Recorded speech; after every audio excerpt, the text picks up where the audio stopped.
The mirror of stillness. Synopsis: in a fog-shrouded mountain town, a brutal murder disrupts the ancient balance. Police summon a legendary detective to solve the impossible case, unaware that he himself is the killer. As the detective weaves an intricate web of deception, a reclusive Zen monk senses the disturbance in the Tao.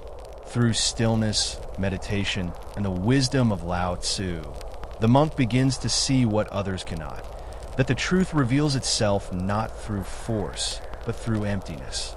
In this collision of cunning and clarity, ego meets enlightenment in a final confrontation where wisdom unmasks deception. Part 1. The corpse in the mist. The fog came down from the mountains like a living thing, thick and ancient, carrying with it the smell of pine and something else, something copper and wrong. Detective Zhao Wei stood at the edge of the forest clearing, his expensive leather shoes already soaked through with dew, staring at what remained of Chun Ming. The body had been arranged. That was the first thing that struck him, though he kept his face carefully neutral. Chun Ming, a wealthy merchant who'd made his fortune in jade and silence, lay on his back in the center of a natural ring of stones. His arms were crossed over his chest. His eyes had been closed with what appeared to be two ancient coins. Someone had taken time with this. Someone had made it mean something.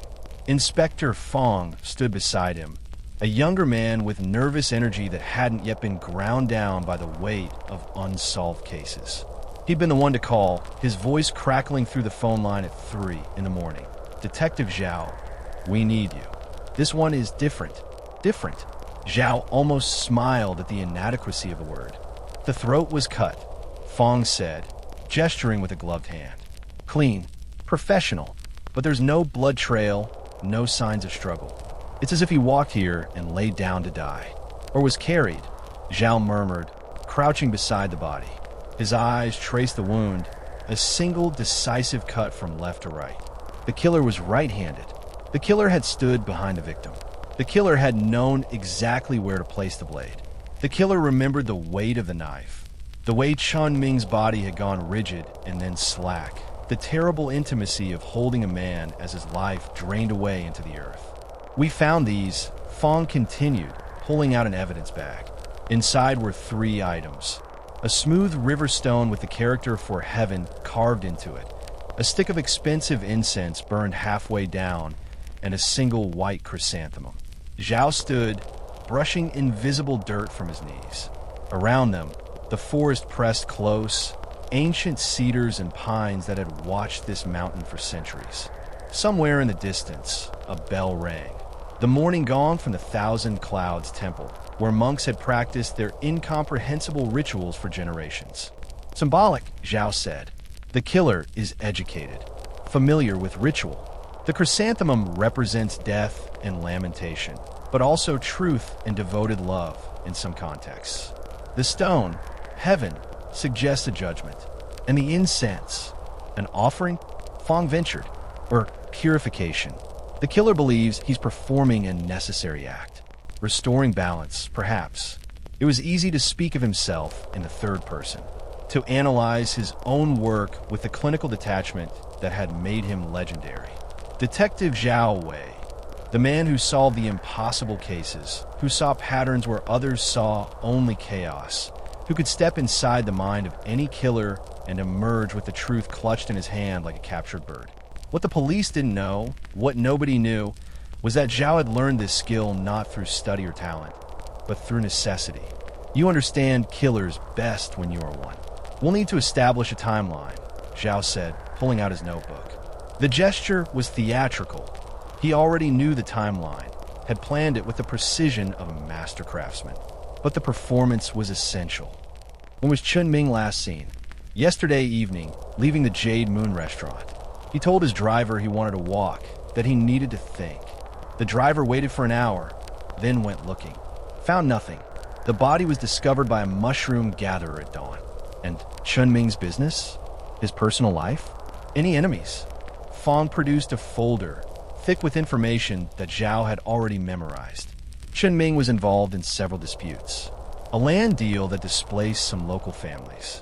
Competition with other merchants. There's a list of people who might have wanted him dead, but nothing that suggests this level of ritualization.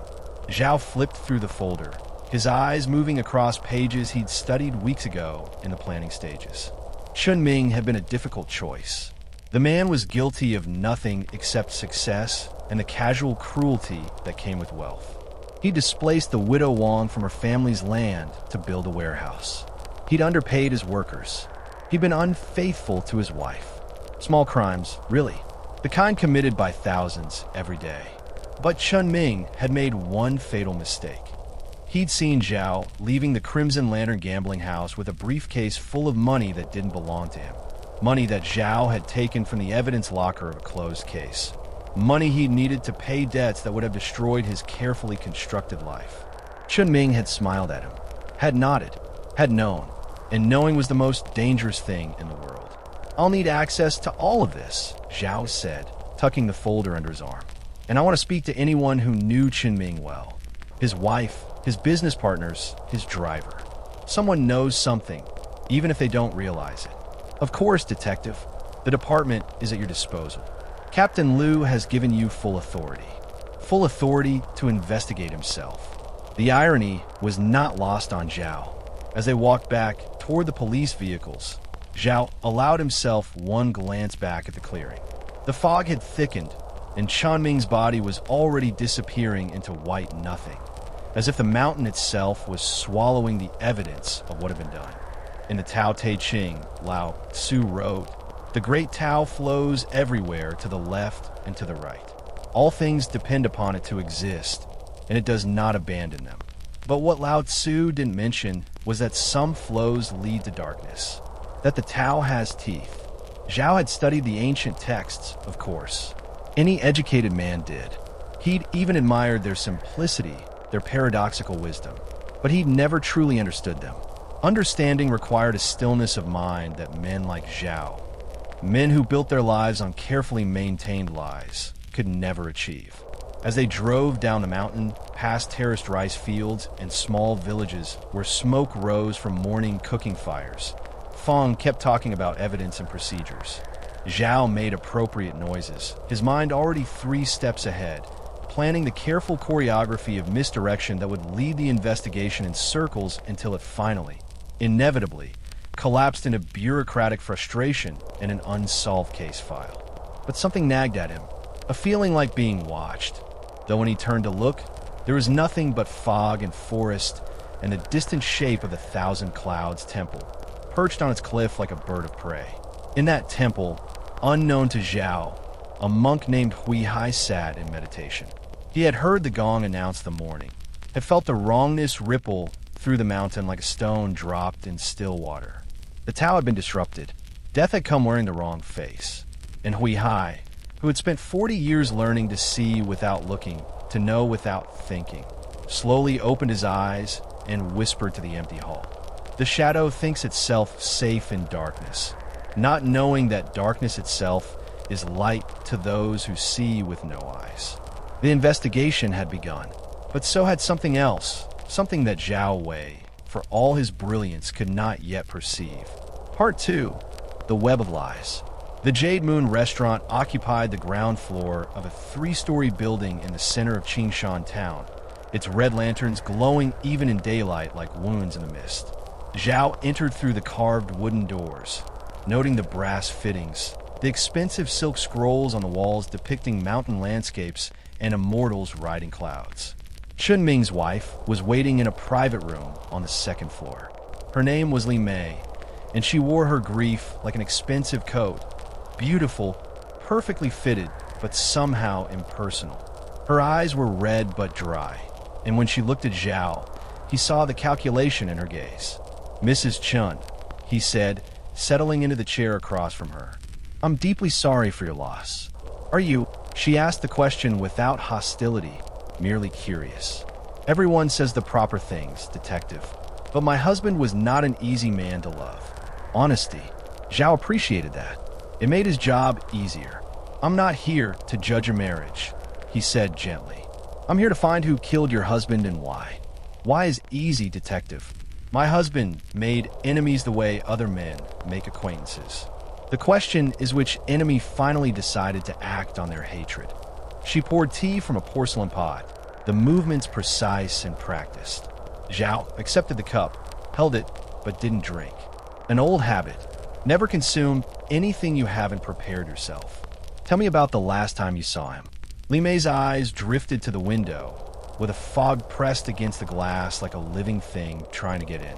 Yesterday morning, he was agitated, said he had business to attend to, something unexpected that had come up. He wouldn't tell me what. Was that unusual? Everything about Ming was unusual lately. For the past 2 weeks, he'd been different. Nervous. He kept checking the street, looking over his shoulder. I asked him if he was in trouble. He laughed and said everyone in business was always in trouble. Zhao made notes he didn't need, his pen scratching across paper in a performance of diligence. 2 weeks ago was when Chun Ming had seen him leaving the gambling house. 2 weeks of Chun Ming deciding what to do with the information, whether to use it, sell it, or simply hold it as insurance. 2 weeks of Zhao planning the perfect murder. Did he mention any specific threats? Anyone who had approached him recently? No one that concerned him enough to mention. But detective. She leaned forward slightly, and Zhao caught the scent of jasmine perfume, expensive and subtle. My husband was involved in many things he didn't discuss with me. His business dealings were complex. There are whole rooms in our house I was never allowed to enter. I'll need to search those rooms. Of course, I'll have the keys prepared. She paused, studying him with unsettling directness. Will you find who did this, Detective Zhao?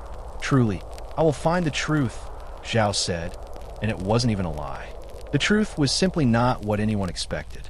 After leaving the restaurant, Zhao spent the afternoon performing the careful dance of investigation. He interviewed Chun Ming's business partner, a nervous man named Wu who sweated through his shirt despite the mountain cold. He visited the warehouse where the widow Wang had once lived, now filled with jade carvings and export documents.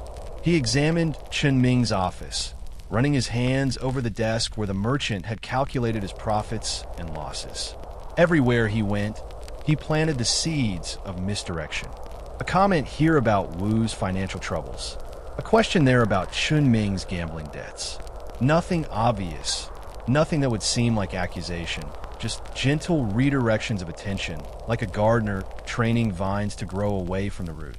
By evening, when he returned to his own apartment above a tea shop in the old quarter, Zhao felt the familiar exhaustion that came not from physical labor, but from the constant maintenance of lies. He poured himself rice wine, stood at the window looking out at the fog-shrouded mountain, and allowed himself a moment of something that might have been regret. Chun Ming had been a necessary death. That's what Zhao told himself.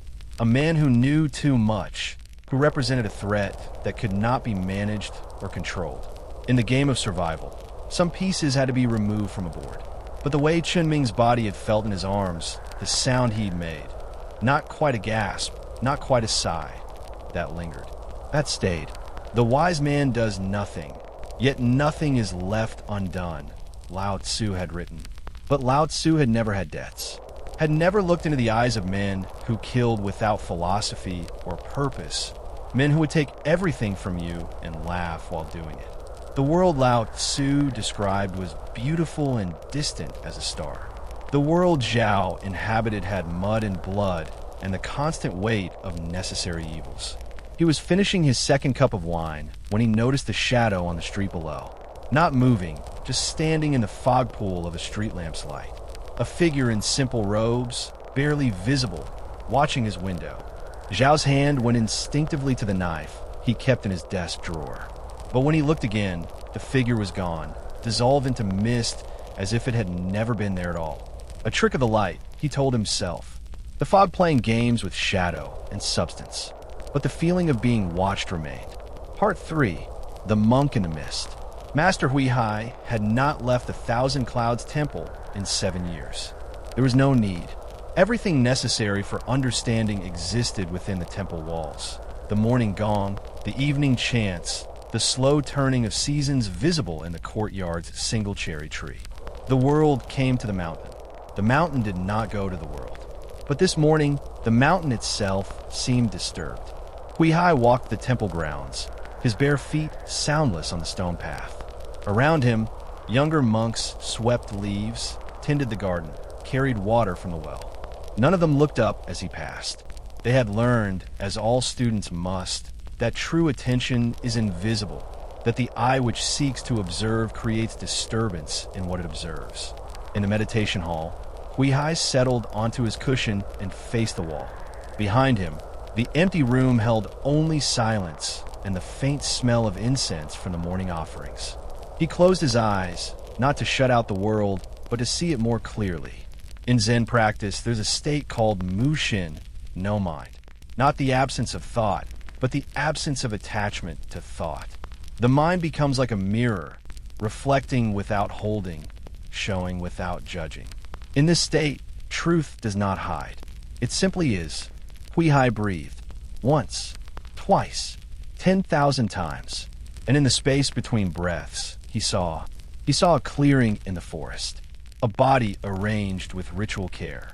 He saw the stone, the incense, the chrysanthemum, symbols chosen with intelligence but without understanding. He saw hands holding a knife, steady and certain. He saw eyes that watched the life drain away without flinching. And beneath it all, he saw fear. Not the fear of being caught. Something older, deeper. The fear of being seen. The fear of existing without the armor of lies. When Huihai opened his eyes, the wall before him was unchanged, rough plaster marked with water stains and the shadows of climbing vines outside. But something had shifted in the space between seeing and knowing. The younger monks called him master, but Huihai had long ago abandoned such titles. He was simply a man who sat, who breathed, who watched the world turn with neither approval nor disapproval. He had studied under teachers who struck him with sticks when his mind wandered. He had spent months in caves eating only what grew wild.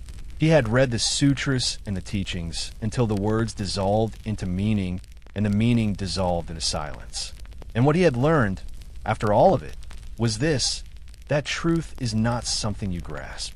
It is something you allow. Lao Tzu wrote, "The Tao that can be told is not the eternal Tao. The name that can be named is not the eternal name." But Huihai had learned something Lao Tzu didn't write. That lies announce themselves. That deception creates ripples in the stillness. That a man who hides from truth cannot hide from his own hiding. In the afternoon, Huihai walked down a mountain path. It was a journey he made so rarely that the younger monks whispered among themselves, wondering what could draw their silent teacher into the world below. But Huihai said nothing, asked permission of no one. The mountain would still be there when he returned. The town of Qingshan spread below like a painting in fog.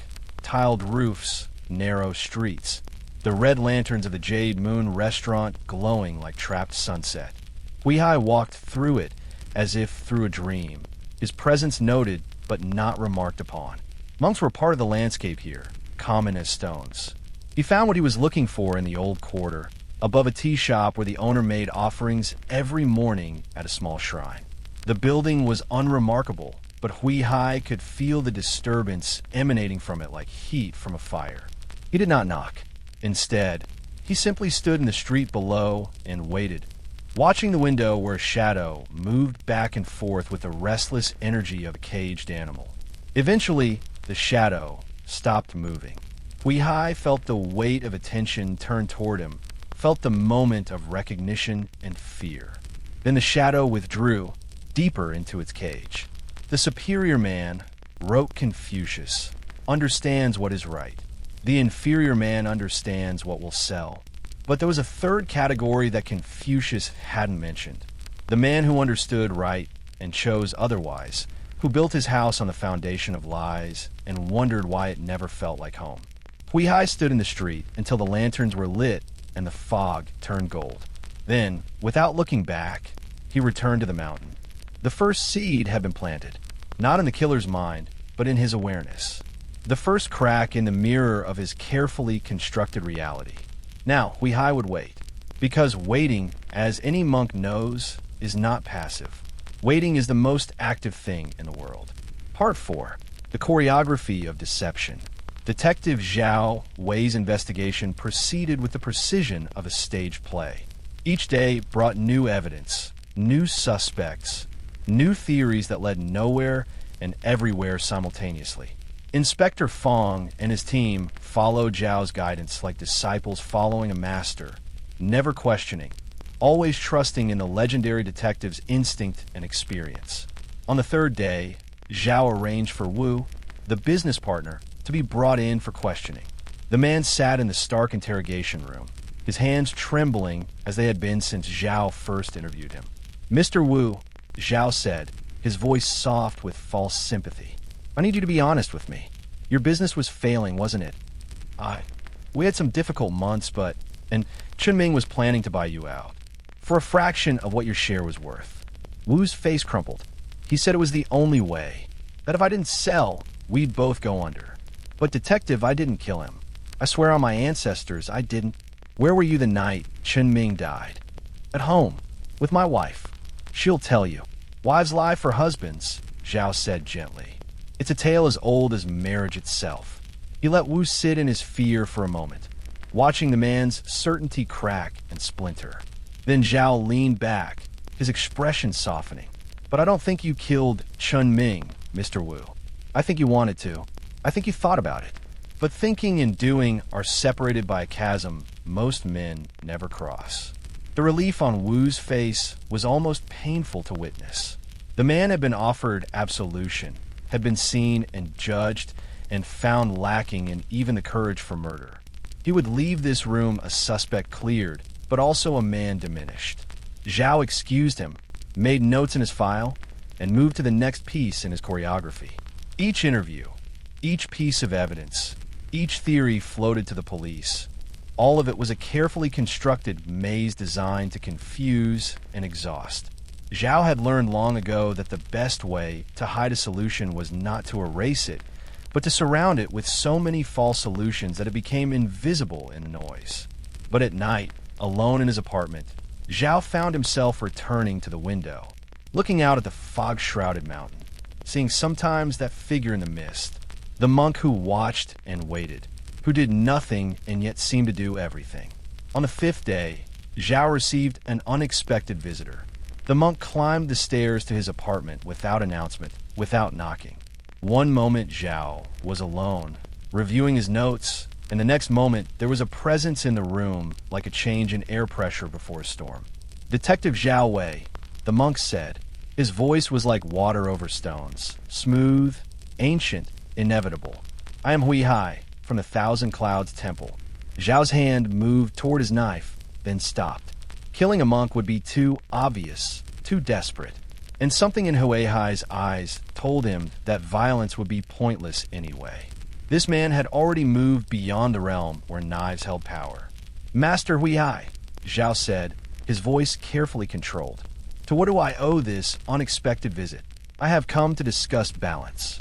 Hui Hai settled onto the floor, sitting in lotus position with an ease that suggested he'd been born doing it. He made no move to touch anything, to examine the room, or threaten in any way. He simply sat, his presence transforming the space from an apartment into something else. A temple, perhaps, or a courtroom. "Balance," Zhao repeated. "The mountain maintains balance, detective. Wind erodes stone, but stone shapes wind. Water flows downward, but becomes mist and rises. Life feeds death, death feeds life. This is the way of things. I'm not sure I follow your meaning, master." "Don't you?" Hui Hai's eyes, dark and bottomless as temple wells, met Zhao's. "A man dies. A detective investigates. But what if the scales were already imbalanced before the death? What if the murder itself was an attempt to restore what had been disrupted?" Zhao felt his pulse quicken. Was this monk accusing him, or simply speaking in the infuriating riddles that all religious men seem to favor? "If you have information about Chunming's death," Zhao said carefully, "you should share it with the police." Information. Hui Hai seemed to taste the word. In Zen, we have a saying, "Before enlightenment, chop wood, carry water. After enlightenment, chop wood, carry water." The action remains the same. What changes is the understanding of the action. I'm investigating a murder, not seeking enlightenment. Are you certain these are different things? Silence filled the room like flood water. Zhao found himself unable to break it, unable to move or speak or think beyond the immediate presence of this impossible monk who had appeared in his space like a ghost, like a conscience made flesh. Lao Tzu wrote, Hui Hai continued, "When I let go of what I am, I become what I might be. When I let go of what I have, I receive what I need." Pretty philosophy, Zhao said, his voice harder now. But it doesn't solve crimes. No, Hui Hai agreed, but it reveals criminals. The man who clings most tightly to innocence is often the one who has the most to hide. The man who builds the most elaborate fortress of lies fears most the simple truth. If you're suggesting, I suggest nothing, detective. I merely observe. I have observed that the mountain knows what happened in that clearing. The stones know. The fog knows. The only question is whether the man investigating the death will allow himself to know what he already knows. Hui Hai rose, his movement fluid as water, and walked toward the door. But before leaving, he turned back, and in his eyes Zhao saw something that made his blood freeze. Not accusation, not even judgment, but something worse, compassion. In the Tao Te Ching, Hui Hai said softly, "It is written, he who stands on tiptoe doesn't stand firm. He who rushes ahead doesn't go far. He who tries to shine dims his own light. He who defines himself can't know who he really is." Think on that, detective. Think on who you are when you stop trying to be someone. Then he was gone, leaving only the faint smell of incense and the sound of footsteps descending the stairs, soft as prayer. Zhao stood frozen, his mind racing. How much did the monk know? What had he seen? Was he guessing? Or did he possess some genuine evidence? But beneath these practical questions, something else stirred. A discomfort that had nothing to do with fear of capture and everything to do with being truly seen. For a moment, in Hui Hai's presence, Zhao had felt transparent, as if all his carefully maintained facades had become glass, revealing the architecture of lies beneath. He poured himself wine with shaking hands and stood at the window until dawn, watching the mist rise from the mountain like souls ascending. Part 5, The Net Tightens. The investigation entered its second week with the police no closer to solving Chun Ming's murder than they had been at the beginning. Inspector Fong's frustration was visible in the tension of his shoulders, the way his eyes darted around the evidence room, as if the answer might suddenly materialize from the stacks of files and photographs. "I don't understand it," Fong said, spreading crime scene photos across the table. "We've interviewed everyone who knew Qin Ming. We've examined every angle, followed every lead. It's as if the killer appeared from nothing and disappeared into the same." "Not nothing," Zhao corrected, studying the photos with an expression of deep concentration. In truth, he was studying his own work, looking for any mistake, any oversight that might betray him. Someone knew Qin Ming's habits, knew he liked to walk alone, knew the mountain paths well enough to choose that specific clearing. A local, then, or someone who's lived here long enough to learn the landscape. Someone who blends in. Zhao paused, letting the idea sink in. Perhaps someone who's been here all along, so familiar that we've stopped seeing them. He was directing suspicion toward the town itself, toward the possibility of a local resident holding an old grudge. It was a classic misdirection. Cast the net so wide that everything became suspect, and therefore nothing was. But even as he spoke, Zhao felt the weight of observation. Twice more he'd seen the monk in the streets below his apartment. Twice more he'd felt that unsettling sense of being known. Not just watched, but understood in a way that no one had ever understood him before. That afternoon, Zhao made what he told himself was a strategic decision. He would go to the Thousand Clouds Temple. He would interview Master Hui Hai officially, establish him as a potential witness, and in doing so, neutralize whatever advantage the monk thought he held. The path up the mountain was steep and winding, bordered by ancient pines whose branches interlaced overhead like the fingers of praying hands. The fog here was thicker than in town, and Zhao found himself walking through layers of white that opened and closed around him like veils. The temple emerged from the mist gradually. First the curved roof tiles, then the red pillars. Finally, the courtyard with its carefully raked gravel and the single cherry tree standing bare in the winter cold. A few monks moved about their tasks, their movements slow and deliberate, as if time here operated on a different scale than in the world below. Zhao found Hui Hai in the meditation hall, sitting before the wall. The monk didn't turn when Zhao entered, didn't acknowledge his presence in any visible way. Yet Zhao knew he'd been heard. "I'm here in my official capacity," Zhao said, his voice echoing slightly in the empty hall, "to ask if you saw or heard anything unusual the night Chen Ming was killed." Unusual? Huihai's voice seemed to come from everywhere and nowhere. Every moment is unusual, detective. Every breath is a miracle we take for granted. The question is not what is unusual, but what we choose to notice. Did you notice anything relevant to the investigation? I noticed that the mountain trembled, that the Tao was disrupted, that death came wearing the wrong face. Meaning that when a man kills another man, he kills also a part of himself. The blade cuts both ways. The poison meant for another is drunk by the one who pours it. Zhao felt his jaw tighten. Philosophical observations don't help me solve a murder, don't they? Finally, Hui Hai turned, and Zhao found himself facing those impossible eyes again. "Tell me, detective, when you look at the evidence of this crime, the ritual arrangement, the symbolic objects, the care taken, what do you see?" "I see someone trying to make a statement. Someone educated. You see someone trying to make a justification. Someone who needs the murder to mean something beyond murder. Someone who tells himself stories to sleep at night." The words hit like physical blows. Zhao felt his breath catch, felt the mask he wore threatening to slip. "You're speaking in generalities." "Am I?" Hui Hai stood, moving closer. In Zen, there's a concept called kensho, seeing into one's true nature. Most people spend their lives avoiding this sight. They build walls of profession, of reputation, of necessity. They tell themselves, "I'm a detective, I'm a husband, I'm a man who does what must be done." But these are costumes, Detective Zhao. Beneath them, what are you? "I'm a man trying to find a killer." "No," Hui Hai said softly. "You're a man trying to hide one." The silence that followed was vast and suffocating. Zhao's hand went to his knife. Not to use it, but simply to feel its solid presence. To remind himself that the physical world with its simple laws of cause and effect still existed. "That's quite an accusation," Zhao said, his voice deadly calm. "Do you have any evidence to support it?" "Evidence is for courts and policemen. I deal in truth, which is a different matter entirely. Evidence can be manipulated, hidden, destroyed. Truth simply is. Then share this truth with Inspector Fong. Let him decide its value." Hui Hai shook his head slowly. "Inspector Fong sees with his eyes, thinks with his mind.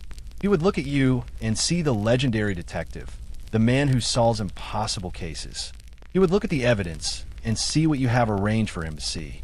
No, detective, this truth is between you and yourself. I am merely the mirror that reflects what you already know." "Riddles," Zhao spat. "Nothing but monk's riddles." Lao Tzu wrote, "Knowing others is intelligence. Knowing yourself is true wisdom. Mastering others is strength. Mastering yourself is true power. You have intelligence and strength, detective. But wisdom and power elude you because you refuse to know yourself." Zhao turned to leave, his heart pounding with a mixture of rage and fear and something else. Something that felt horribly like relief. As if part of him wanted to be caught, wanted to be seen, wanted finally to stop the exhausting performance of being Detective Zhao Wei. But at the door, Hui Hai's voice stopped him. "The water that is too pure has no fish. The man who appears too perfect hides the deepest flaws. Come back when you're ready to see yourself, detective. I'll be here. The mountain is patient. Truth is patient. Only fear rushes." Zhao fled down the mountain path, the fog closing around him like a fist. Part 6. The Crumbling Mask. The dreams began that night. In them, Zhao stood in the forest clearing, but now it was his own body lying in the ring of stones. He watched himself from above, saw his own dead eyes staring at nothing, saw the coins placed over them. Ancient currency for a journey to an underworld he didn't believe in. The monk stood at the edge of the clearing, not watching the body, but watching Zhao's floating consciousness, as if he could see the real murderer in the space between dreams and waking. "Which one is you?" Huihai asked in the dream. "The corpse or the observer? The killer or the killed? Or are you both, forever locked in the embrace of your own deception?" Zhao woke in darkness, his sheets soaked with sweat. The apartment felt smaller than it had before, the walls pressing in. Every shadow seemed to hold accusation. Every sound was a policeman's footstep on the stairs. He rose, dressed, and went out into the fog-shrouded streets of Qingshan. It was 3 in the morning, and the town slept beneath its blanket of mist. Only the lanterns at the corners still glowed, casting pools of uncertain light. His feet carried him without conscious decision back to the clearing where it had happened. The police tape had been removed, the evidence collected. Nothing remained but a patch of disturbed earth and the circle of stones that had probably stood there for centuries, witnesses to deaths older than history. Zhao knelt in the center of the circle. The ground was cold, damp with dew. He placed his hands on the earth where Chun Ming's blood had soaked in, where life had become death, where the balance Huihai spoke of had tilted. "I had no choice," he whispered to the darkness, to the stones, to whatever might be listening. "He would have destroyed me. Everything I've built. Everything I am." But even as he said it, he knew it was a lie. There had been choices. He could have run, could have confessed to his theft, and accepted the consequences. Could have trusted in mercy, in understanding, in the possibility that one mistake didn't have to define a life. Instead, he had chosen murder, had chosen to eliminate the witness rather than face the judgment. And in doing so, he had become exactly what Huihai said. He was a man who killed himself in the act of killing another. "The Tao is like a well," Lao Tzu had written, "used but never used up. It is like the eternal void, filled with infinite possibilities." But Zhao had filled his void with lies, with carefully constructed fictions, with the weight of a death that grew heavier each day, not lighter. He stayed in the clearing until the first light of dawn began to thin the fog. When he returned to town, Inspector Fong was waiting at his apartment, looking haggard and desperate. "Detective, we've had a development. The widow Wong, the woman Chen Ming displaced, she's disappeared. Her neighbors say she's been talking about revenge, about justice for what was done to her family. I think we might have found our killer." Zhao felt a moment of vertigo. He hadn't planned this. The widow Wong was an innocent, a woman already victimized by Chun Ming's greed.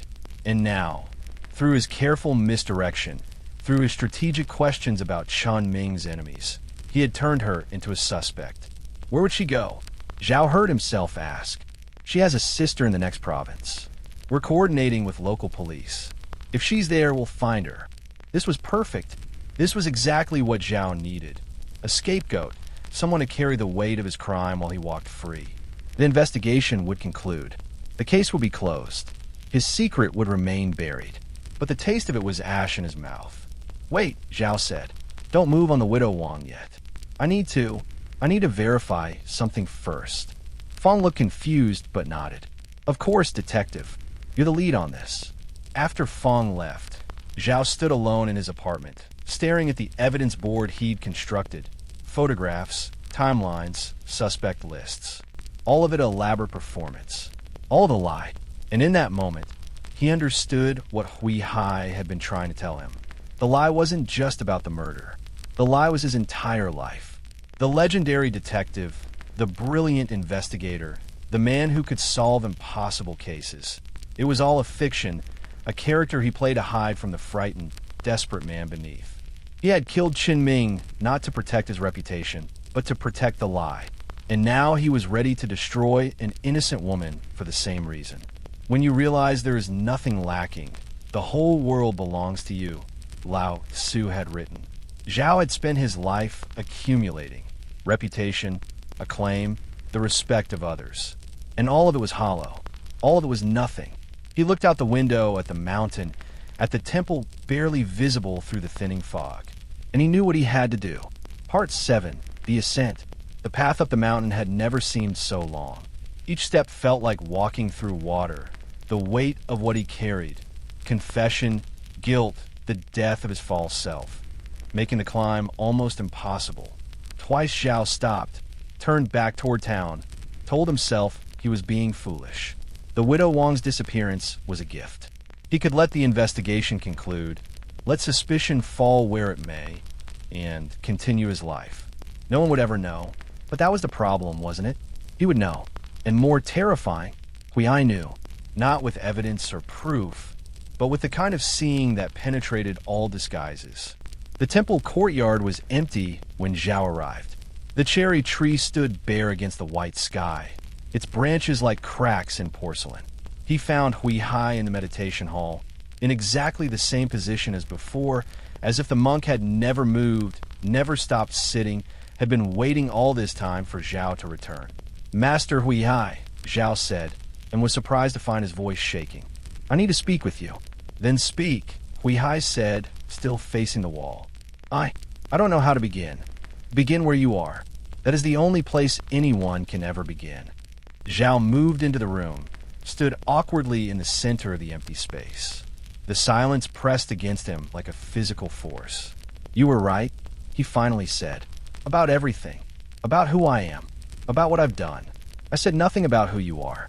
I only held up a mirror. I killed Chunming. The words, once spoken, seemed to hang in the air like smoke. He saw me steal money from evidence. Money I'd taken to pay gambling debts. He knew, and I couldn't let that knowledge exist. So I killed him. Made it look ritualistic, symbolic. Made it look like anything except what it was, a frightened man eliminating a threat. Hui said nothing. The silence stretched. And now, Zhao continued, the words coming faster. The police think the widow Wang did it. An innocent woman. They're going to arrest her, prosecute her, maybe even execute her. And I was going to let it happen. I was going to let another person die, because I'm too much of a coward to face what I've done. And why are you telling me this? Hui asked quietly. Because you already know.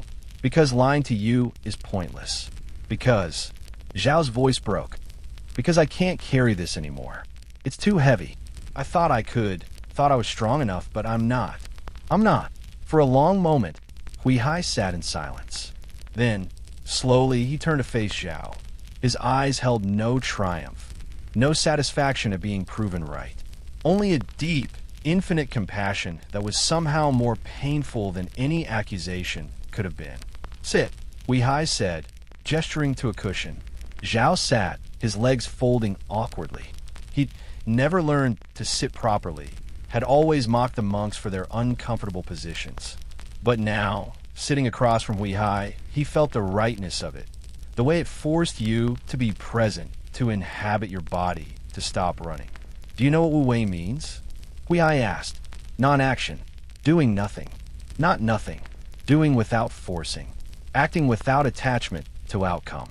The river does not try to flow. It simply flows. The mountain does not try to be strong. It simply is. This is Wu Wei. I don't understand what this has to do with. You have spent your life forcing, detective. Forcing yourself to be the legendary investigator. Forcing your guilt into hiding. Forcing the investigation to go where you wanted. And what has all this forcing achieved? More suffering. More lies. More fear. Zhao felt tears beginning to form. He tried to blink them away, maintain some dignity, but they came anyway.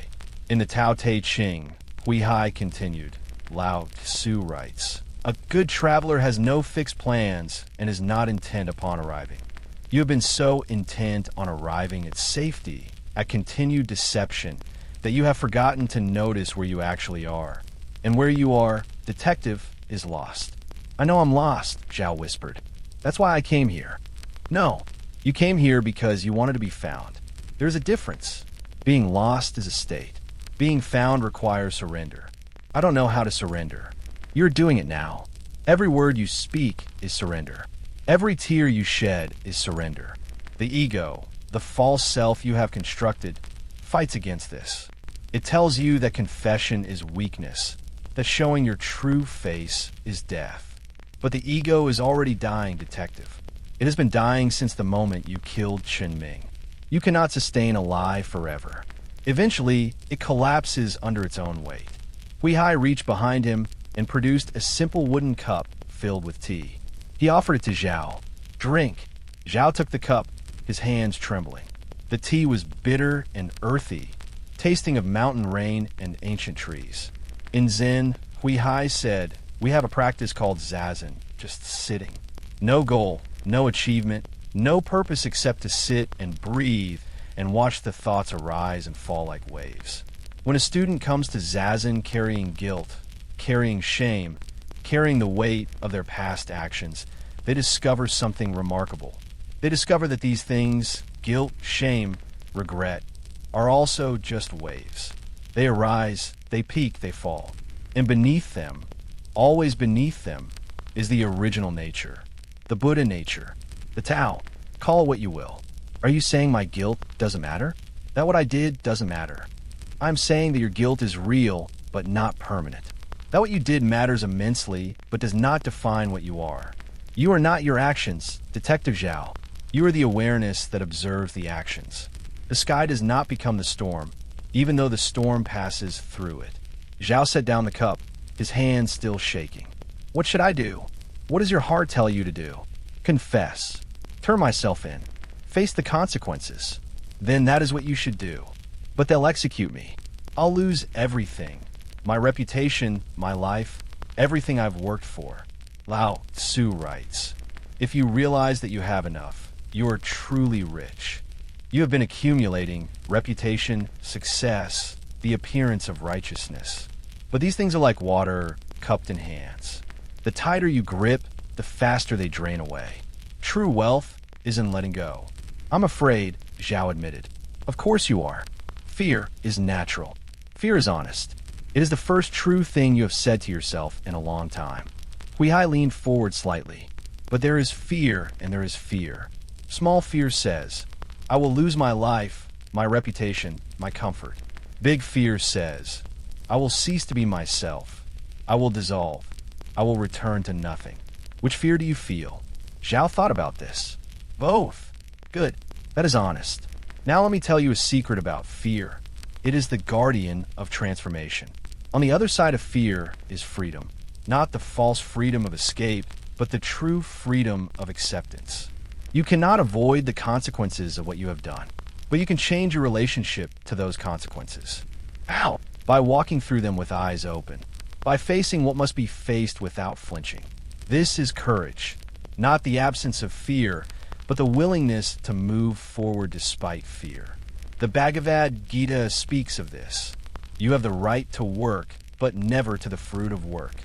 You should never engage in action for the sake of reward, nor should you long for an action. Do what must be done, detective, not for reward, not for punishment, but because it is the natural completion of what began when you took Chun Ming's life." Zhao sat in silence, feeling something crack open inside him. It wasn't pleasant. It felt like breaking, like shattering. But beneath the breaking, he sensed something else. A lightness. A possibility. "Will you come with me?" Zhao asked. "When I confess, will you be there? If you wish it, I will be there. But understand, I will not speak for you or against you. I will simply be present as a witness to your truth." "That's all I need," Zhao said, and realized he meant it. Part 8. The Way of Water. They descended the mountain together, the detective and the monk, the killer and the mirror. The fog had lifted slightly, revealing glimpses of the valley below, the terraced fields, the clustered roofs of Qingshan town. Inspector Fong was still at the police station when they arrived. His eyes widened when he saw Zhao enter with a monk from Thousand Clouds Temple. "Detective? I wasn't expecting—" "Inspector Fong," Zhao interrupted, his voice steady despite the terror coursing through him. "I need you to call Captain Liu and anyone else involved in the Chun Ming investigation. I have something to tell you all. Has there been a breakthrough?" "Yes," in a manner of speaking. Within an hour, the conference room was filled. Captain Liu, Inspector Fong, 2 other detectives, the police recorder. They all looked at Zhao with expectant faces, trusting faces. They believed he was about to solve the case, to demonstrate once again his legendary brilliance. Hui Hai stood in the corner, his presence almost invisible, yet Zhao drew strength from it. "I asked you here," Zhao began, his throat dry. to make a confession. The room went silent. Confused glances passed between the officers. On the night of his death, Chun Ming saw me leaving the Crimson Lantern gambling house with a briefcase full of money. Money I had stolen from the evidence locker of a closed case to pay. Gambling debts. He recognized me. He knew, and I knew that his knowledge was a death sentence for my career, for everything I had built. Captain Liu half rose from his seat. "Detective Zhao, what are you?" "I'm confessing to the murder of Chun Ming," Zhao said clearly. "I killed him in that clearing. I arranged his body. I placed the symbolic objects. And then I returned as the detective assigned to the case. And I proceeded to conduct an investigation designed to hide my own guilt." The silence in the room was absolute. Zhao could see the disbelief on their faces, the way their minds scrambled to reject what they were hearing. Detective Zhao Wei, the legendary investigator, a murderer? Impossible. But as he continued speaking, laying out every detail of the planning, the execution, the careful misdirection, he watched their disbelief turn to horror, then to a kind of sick understanding. "The widow Wang is innocent," Zhao said. "If you were planning to arrest her, she had nothing to do with Chun Ming's death. That was my doing, my manipulation of the evidence, my suggestions that led you in her direction." Captain Liu's face had gone pale. "Do you understand what you're saying? What will happen?" "Yes," Zhao said. "I understand perfectly. I am ready to accept the consequences of my actions." Inspector Fong stood up abruptly, his chair scraping against the floor. But you're Detective Zhao Wei. You've solved dozens of cases. You've helped so many people. I'm a man who solved cases while hiding my own crimes," Zhao corrected gently. "The good I did doesn't erase the evil. They exist together, part of the same person. I am both the detective and the murderer. Both are true." The formal arrest was almost anticlimactic.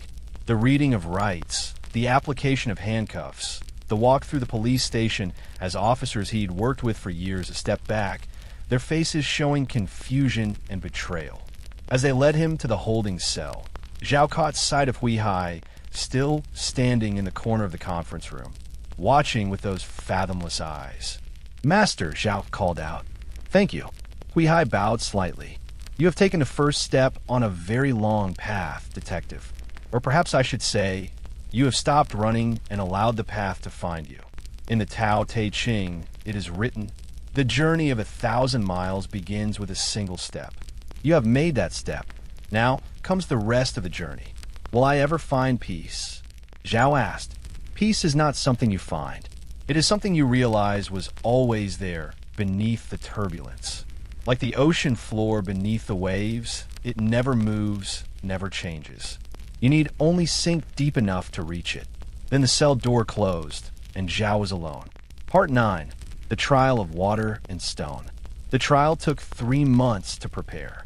In that time, Zhao sat in his cell and did something he had never truly done before. He stopped performing. Stopped trying to be someone. Stopped constructing narratives and managing perceptions. He simply sat the way Hui Hai had taught him. Just sitting, just breathing, watching thoughts arise and fall. At first, the thoughts were overwhelming. Guilt crashed over him in waves. Shame burned like acid. Fear of what was coming clutched at his throat. But gradually, as days turned to weeks, Zhao began to notice something beneath the thoughts. A stillness. A presence that watched the watching. Hui Hai visited twice a week, always in the early morning. They would sit together in silence, or sometimes the monk would speak, sharing teachings from the sutras, paradoxes from Zen masters, wisdom from Lao Tzu. "There's a story," Hui Hai said one morning, "of a Zen master whose students asked him what happens after death. The master picked up a cup and dropped it. As it shattered on the floor, he said, 'The cup was already broken. I merely revealed its nature.'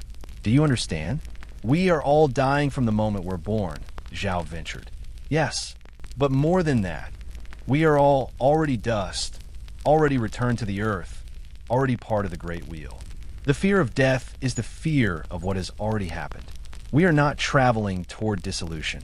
We are dissolution temporarily organized into the illusion of a separate self. When you understand this, death loses its terror. And life? Does life lose its meaning? On the contrary, when you realize that life is temporary.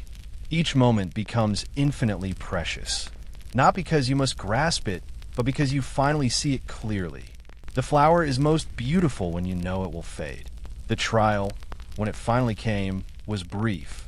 Zhao pled guilty to all charges. His lawyer, a public defender who seemed more disturbed by Zhao's calm than by his crime, advised him that he could fight, that the confession might be challenged, that there were angles to pursue. But Zhao refused. "I killed a man," he said simply. "I should face the consequences.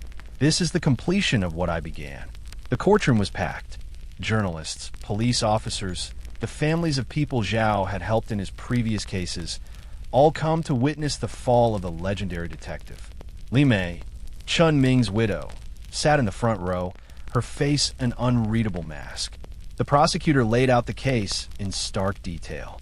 The theft from evidence, the murder, the calculated deception, the manipulation of an entire investigation. When he finished, the courtroom buzzed with shocked whispers. Then it was time for Zhao to speak. He stood, his hands folded before him, and for the first time in his life, he spoke complete truth. "I cannot justify what I did. I cannot explain it in a way that makes it acceptable or understandable. I can only say that I was afraid. Afraid of losing my reputation, my career, my identity as the legendary detective. I had built my entire life on a lie. The lie that I was special, that I was beyond the reach of consequences, that I could control everything through intelligence and manipulation." He paused, looking around the courtroom. Chun Ming's death was not just the taking of a life.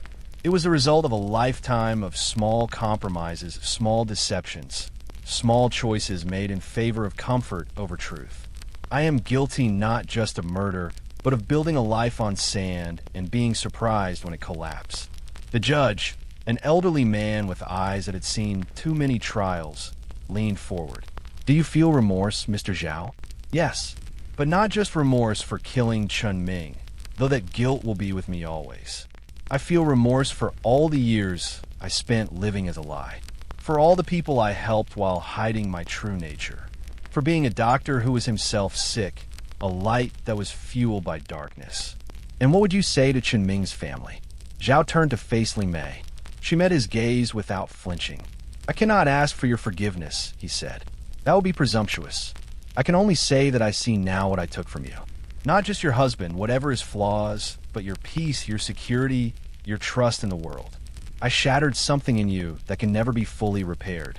And I am deeply, profoundly sorry." Li Mei's face remained impassive, but Zhao saw her fingers tighten on the armrest of her chair. The verdict was never in doubt. Guilty on all charges. The sentencing would come in 2 weeks. As they led Zhao from the courtroom, he saw Hui Hai standing at the back. The monk met his eyes and nodded once, a gesture that contained everything: acknowledgement, compassion, the recognition of a difficult journey undertaken. Part 10. The mirror breaks, the light remains. The sentencing hearing was quieter than the trial. Less media, fewer spectators. Only those directly involved and those who needed to bear witness. The judge reviewed the case files, the psychological evaluations, the letters from people Zhao had helped in his years as a detective. There were many such letters, victims who had found closure through his work, families who had found answers, a community that had trusted him. "This is perhaps one of the most difficult cases I have encountered," the judge said, his voice heavy. "On one hand, we have a man who committed premeditated murder to cover his own crimes. On the other, we have a man who has helped countless others, who turned himself in when he could have escaped, who has shown genuine remorse and transformation." He paused, looking directly at Zhao. "But the law is clear. The taking of a life cannot be overlooked, regardless of mitigating circumstances. However, I am taking into account your confession, your cooperation, and your expressed remorse. The sentence is life imprisonment, with the possibility of parole after 20 years. A murmur ran through the courtroom. It was harsh, but not as harsh as it could have been. Not the death penalty that many had expected. Before the guards could lead him away, the judge raised his hand. "Mr. Zhao, do you have anything you wish to say?" Zhao stood. "Only this, Your Honor. I accept this sentence not as a punishment, but as an opportunity. An opportunity to live in truth for the first time in my life. To sit with my guilt and my shame and my remorse without running from them. To become, perhaps, the person I should have been from the beginning. He turned to address the courtroom. I spent my life chasing reputation, achievement, the admiration of others. And it was all hollow. Lao Tzu wrote, "The usefulness of a pot comes from its emptiness." I was so full of ambition, of ego, of the need to appear perfect that there was no room for truth, for growth, for genuine humanity. Now, finally, I am empty, and perhaps in that emptiness, something real can grow. The words hung in the air. Then Li Mei stood. "May I speak, Your Honor?" The judge nodded. Li Mei walked to the front of the courtroom. She didn't look at Zhao directly, but stood facing the judge. "My husband was not a good man. I do not say this to justify his murder, but to speak truth. He was cruel in small ways, greedy in larger ways. He hurt people without remorse. Detective Zhao is not wrong that the world is not worse off without him." She paused, her voice wavering slightly. "But he was still a human being. He was still my husband. And his death has left a hole in the world, a hole in my life that cannot be filled. Detective Zhao has apologized, has shown remorse, has accepted his punishment. I do not forgive him. I am not ready for that, and perhaps I never will be. But I acknowledge his truth, and I hope that in whatever time he has left, he finds some measure of the peace he destroyed in others." She returned to her seat. The courtroom was utterly silent. Finally, Hui Hai stood from his place in the back. All eyes turned to the monk as he made his way forward. He bowed to the judge. "I am Hui Hai, from the Thousand Clouds Temple. I ask permission to speak." "Granted." In the Tao Te Ching, Lao Tzu writes, "He who knows others is wise. He who knows himself is enlightened." Detective Zhao spent his life knowing others, reading them, understanding them, solving the puzzles they presented. But he did not know himself, and in that ignorance, terrible harm was done. Hui Hai turned to face Zhao directly. "But I have watched this man over these past months. I have sat with him in silence. I have seen him face the mirror of his own nature without flinching, without excuses. This is rare, Your Honor. Most men, when confronted with their darkest selves, turn away. They rationalize, they justify, they build new lies to cover the old ones. Detective Zhao has not done this. He has looked into the abyss of his own making and said, 'Yes, this is what I am. This is what I have done.'" The monk's voice was soft but clear, reaching every corner of the courtroom. There's a Zen saying, "The mind of the great sage is clear as a mirror and pure as still water." Detective Zhao's mind was clouded by lies, roiled by fear. But I believe, in time and with practice, that clarity is possible, not as a reward, not as escape from consequence, but as the natural result of living in truth. He bowed again to the judge, then to Zhao. "I will visit you in prison, if you permit it. We will continue your practice.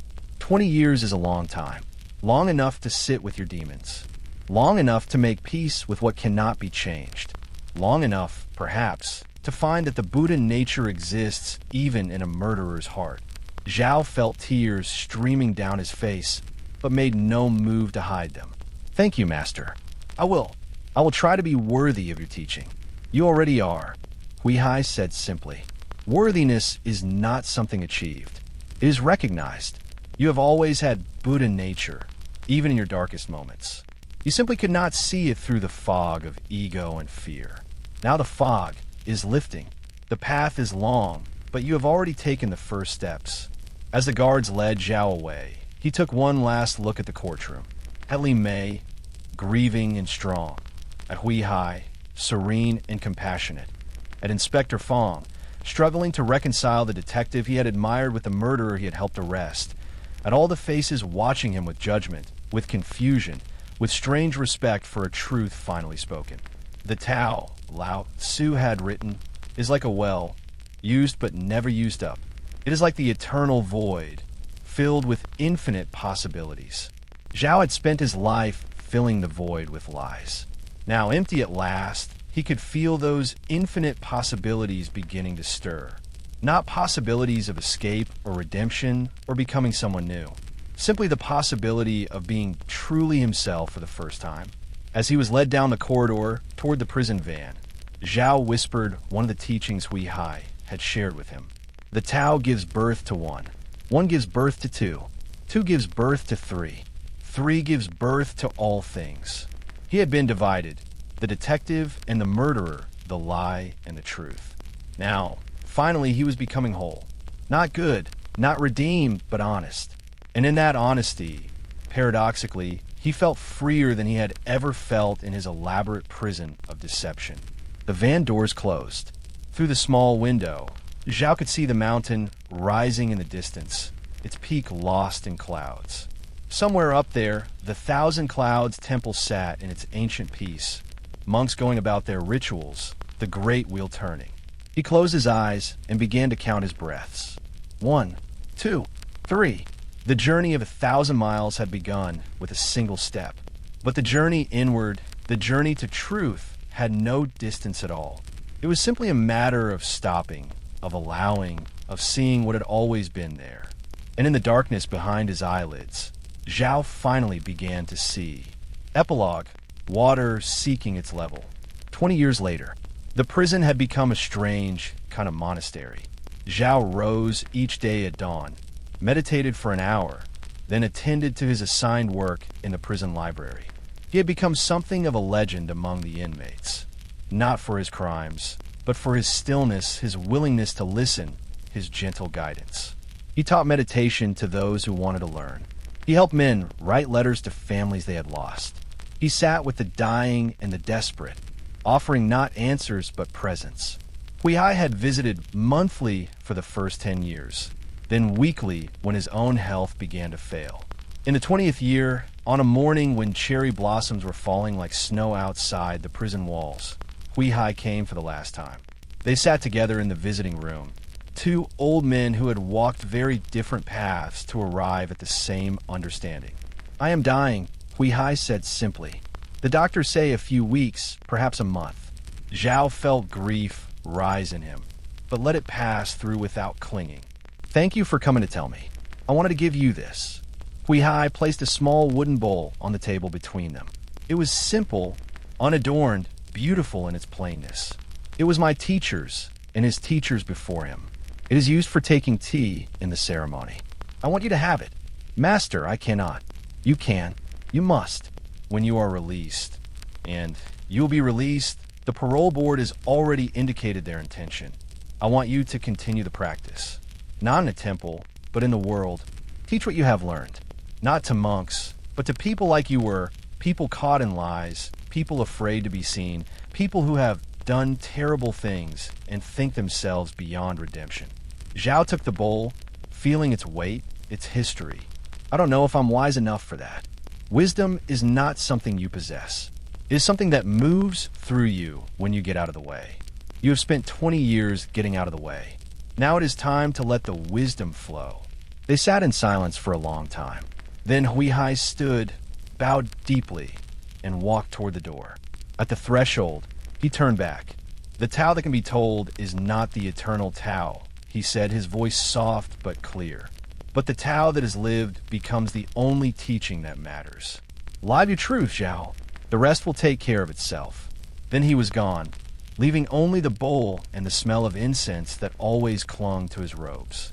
3 weeks later, Zhao received word that Master Hui Hai had died in his sleep, sitting in meditation position, facing the wall of the temple he had called home for 50 years. And 6 months after that, on a morning when the fog rolled down from the mountains, just as it had on that terrible day 20 years before, Zhao Wei walked out of the prison gates a free man. He carried nothing but the clothes on his back and the wooden bowl wrapped carefully in cloth. He had no plan, no destination, no identity to resume. He was simply a man who had learned, at terrible cost, how to be honest. He walked to the bus station, bought a ticket to Qingshan town, and rode through the mountains as the sun rose and burned away the morning mist. The town had changed in 20 years. New buildings, new businesses, New people who knew nothing of Detective Zhao Wei or his crimes.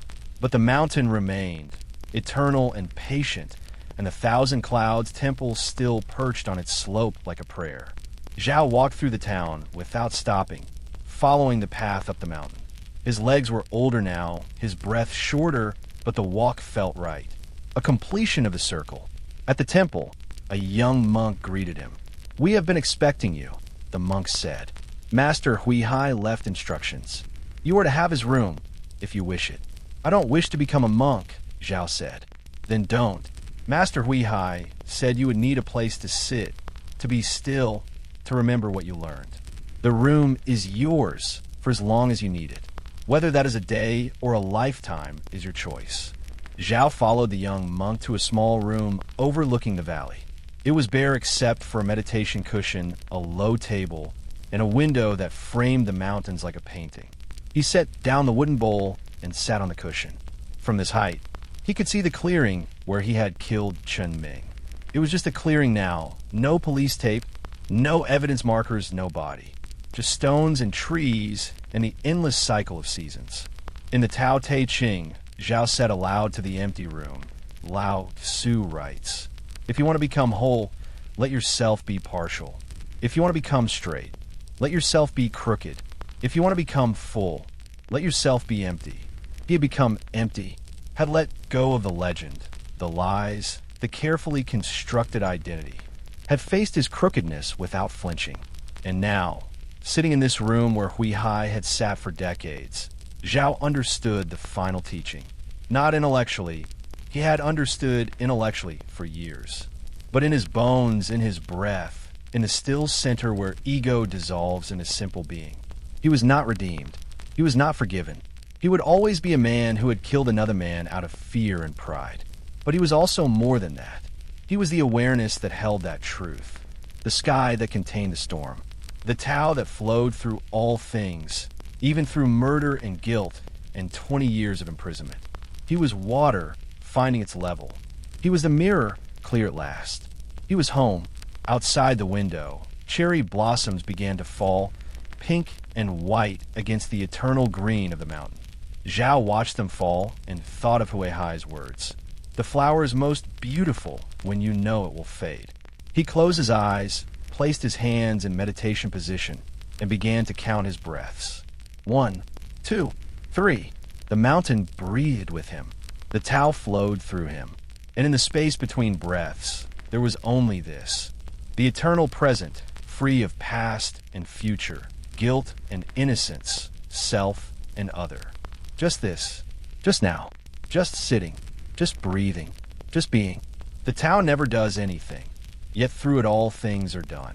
And in the silence of the mountain temple, a murderer became a teacher, a killer became a healer, not through transformation, but through the simple recognition of what had always been true.